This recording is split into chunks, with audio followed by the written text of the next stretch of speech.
जमात इस्लामी की एहतजाजी तहरीक जारी है। आइंदा कराची में धरना होगा। अमीर जमात इस्लामी सिराजुल्लाह कहते हैं अवाम में मजीद बोझ उठाने की सकत नहीं है। घर में 4 बल्ब और 2 पंखे चलाना भी मुश्किल हो गया है।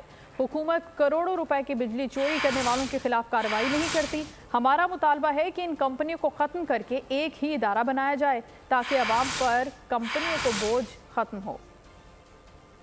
इस्लामी पाकिस्तान ने एक एहतजाजी तहरीक शुरू की है। बिजली के कीमत में जो जालिमाना इजाफा किया गया है, हुकूमत इसको वापस ले। हमारा धरना कराची में होगा। घर में 4 बल्ब और 1 पंखा चलाना भी मुश्किल हो गया है। आप बिजली इस्तेमाल करें या ना करें, हर महीने आपने ये जुर्माना अदा करना है। अवाम के अंदर ये सिक्कत है ही नहीं कि ये मज़ीद जुर्माने और ये बड़े बिल अदा करें। जिन लोगों के ज़िम्मे वापदा के करोड़ों और अरबहा के वाजिबात है, हुकूमत उस पर हाथ नहीं डालती।